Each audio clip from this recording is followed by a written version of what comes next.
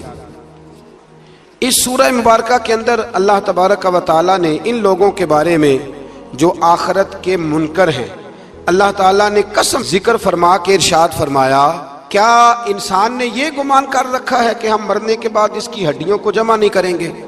کیوں نہیں، ہم اس بات پر قادر ہیں کہ ان کی انگلیوں کے پورے جیسے پہلے تھے ویسے ہی بنا دیں گے، یعنی انگلیاں تک تمہاری جمع کر لی جائیں گی، انگلیاں تک۔ قیامت کے دن تمہیں کسی کی قبر کھلی تو اس کو دیکھا کہ ہڈیوں کا پنجر بن گیا، لیکن اللہ اسے بھی قیامت میں جمع فرمائے گا دوبارہ سے۔ اور وہ مثال میں 3 4 پارے میں دے چکا ہوں، جب حضرت ابراہیم علیہ السلام نے جانوروں کا پرندوں کا قیمہ کر کے رکھا تھا اور کہا پکاریے، تو وہ سارے اپنے پروں پر دوڑتے ہوئے حاضر ہو گئے تھے۔ آگے سورہ دہر شروع ہوتی ہے، سورہ دہر، یہ 29واں پارہ ہے، اور اس میں صورتیں اگرچہ چھوٹی چھوٹی ہیں پر کیا بات ہے سب صورتوں کی، ہر سورہ مبارکہ بڑی اپنے اندر امتیازی شان رکھتی ہے۔ سورہ دہر میں فرمایا حل اتی علی الانسان حین من الدہر لم یکن شیئا مذکورا، فرمایا بے شک گزرا ہے انسان پر زمانہ ایک ایسا کہ جب وہ کوئی قابل ذکر چیز نہیں تھا۔ ایک وقت تھا کہ جب کوئی اس کا ذکر تھا کہ نہیں، وہ وقت بھی جب نہ نام تھا نہ ولدیت تھی۔ پھر دنیا میں آ کے لوگ سمجھتے ہیں کہ میں اٹھتا ہوں تو زمانہ اٹھتا ہے، میں بیٹھتا ہوں تو زمانہ میری وجہ سے نظام چلتا ہے۔ تو اللہ فرماتے ہیں حین من الدہر لم یکن شیئا مذکورا، تیرا تو ذکر ہی کوئی نہیں تھا، تو جانتا ہی کوئی نہیں تھا، یہ تو رب نے تجھے پیدا کیا ہے۔ تو اب تو سمجھتا ہے کہ میں کوئی چیز ہوں۔ بڑے بڑے لوگوں کی قبروں پہ جاؤ، کوئی پوچھنے والا نہیں، کوئی نہیں۔ وہ جو کہہ دیتے تھے تو قانون بنتا تھا، قانون جن کے سائن کرنے سے لوگ پھانسی سے بچ بھی جاتے تھے اور پھانسی لگ بھی جاتے تھے، آج ان کا جاننے پہچاننے والا کوئی نہیں۔ تو انسان نا بھول جاتا ہے۔ ایک دور وہ بھی ہوتا ہے جب بس میں بیٹھنے کو جگہ کوئی نہیں دیتا، اور ایک دور وہ بھی ہوتا ہے کہ درجنوں کاریں لے کے لوگ گلیوں میں کھڑے ہوتے ہیں۔ انسان کو سارے وقت یاد رکھنے چاہیے، اسے بھولنا۔ حضور علیہ السلام اکثر فرمایا کرتے تھے کہ میں تو اس ماں کا بیٹا ہوں جو گوشت کے خشک ٹکڑے کھا کے بھی گزارا کر لیتی تھی، گوشت کے خشک ٹکڑے کھا کے بھی گزارا کر لیتی تھی۔ اور حضرت عمر فاروق کی زبان پر یہ جملہ ساری عمر رہا کہ میں اونٹ چرانے والے کا بیٹا ہوں، یعنی ساری زندگی رہا۔ لوگ بھول جاتے محمود غزنوی نے ایاز کو بڑا نوازا، لوگوں نے شکایت کی کہ ایاز تو آپ سے تحفے لے لے کے تو جنگل میں جمع کر رہا ہے دولت۔ محمود کہنے لگے تمہیں کیسے پتا؟ کہنے لگے عصر کے بعد کہاں جاتا ہے روز، پتا ہے؟ لگا نہیں، تو کہا پھر آپ کو آج تک یہ نہیں پتا کہ عصر؟ محمود کہنے لگے واقعی یار اس نے کبھی بتایا نہیں عصر کے بعد کہاں ہوتا ہے۔ عصر کی نماز پڑھ کے محمود ایاز کے پیچھے پیچھے گئے تو جنگل میں جا کے نا ایک جھونپڑی اندر سے کنڈی لگا لی، سپاہی ساتھ تھے۔ محمود نے غصے سے دروازہ بجایا، کھٹکھٹایا، اور ایاز نے جھٹ سے دروازہ کھولا۔ محمود دھکا دے کے اندر گئے تو دیکھا تو ایک پھٹی ہوئی چٹائی، ایک پرانا کرتا، ٹوٹے ہوئے جوتے، ایک پگڑی، اور تھوڑا سا نا سامان ہلکا پھلکا بکھرا پڑا ہے۔ یہ کیا ہے؟ کیوں آتے ہو یہاں؟ بتایا کیوں نہیں؟ تو ایاز کہنے لگے بادشاہ میں یہاں نہ روزانہ اپنی اوقات یاد کرنے آتا۔ کیا مطلب؟ کہنے لگے جب میں تیرے پاس آیا تھا تو یہ والا میں نے پہنا ہوا تھا لباس، یہ میرے گھر کی کل مالیت تھی، تو بادشاہ ہے۔ آج اگر تو ناراض ہو جائے تو کون پوچھ سکتا ہے؟ میں روز آ کے اپنی اوقات یاد کرتا ہوں کہ دوبارہ اگر یہاں آنا پڑے تو مجھے مشکل نہ ہو۔ ملا رومی سے کسی نے کہا تھا خشیت کیا ہوتی ہے؟ تو تو آپ فرمانے لگے ایک مانگنے والی سے ایک بادشاہ نے نکاح کر لیا تھا، مانگتی تھی، بادشاہ کو پسند آ گئی، شادی ہو گئی، تو سارا دن روتی تھی، سارا دن روتی تھی۔ تو اس کی کنیزیں اس سے کہنے لگی کہ بس بھی کر، اللہ کا شکر بھی ادا کر، اتنا تجھے اللہ نے نواز، تو روتی رہتی ہے۔ تو کہنے لگی اس لیے نہیں روتی اس لیے ہوں کہ میں اس قابل نہیں تھی، اور ڈرتی اس بات سے ہوں کہ کہیں میرا سائیں ناراض نہ ہو جائے۔ میں تے گلیاں دا روڑا کوڑا، میں گلیاں دا روڑا کوڑا تے مینو محل چڑھایا۔ ایک میرا سنگی نا بڑا مہنگا سویٹر لے آیا میرے لیے، کچھ زیادہ ہی مہنگا تھا وہ۔ میں نے اسے کہا یار یہ رکھ لے تو، کہنے لگے ہم لے آئے تو بس قبول کریں۔ تو میں نے کہا میری اماں نا کروشیے سے میرے لیے سویٹر بناتی تھی، کروشیے کی ٹوپی، پتہ نہیں کروشیے کا بھی نئی نسل کو پتہ ہو کہ نہ ہو، تو وہ اماں جی نے بنا کے دیا، تو پھر اس کے بعد میرے چھوٹے بھائی نے بھی پہنا، پھر میرا ایک بھانجا لے گیا چھوٹا، اس نے بھی پہنا۔ تو وہ اتنا مزیدار ہوتا تھا، اتنا شاندار ہوتا تھا کہ جو دھاگے اس میں لگے ہوئے تھے وہ دوبارہ کسی اور جگہ نظر، وہ کہیں اور میسر۔ تو اپنی اصل جو ہوتی ہے اس کا خیال رکھیں، اس کا دھیان کریں، اس پر توجہ کریں، اس پر ضرور غور کریں، یہ بڑی اہم بات۔ بہرحال اس پر بڑی باتیں کہنے والی ہیں، لیکن میں آگے بڑھتا ہوں۔ سورہ دہر سے آگے سورہ مرسلات ہے۔ اس سورہ کے شروع میں آثار قیامت کا ذکر ہے، اور بار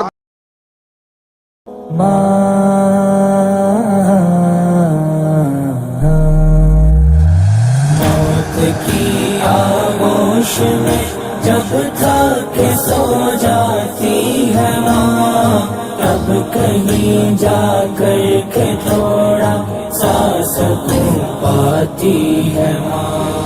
فکر میں بچوں کی کچھ اس طرح گھل جاتی ہے ماں،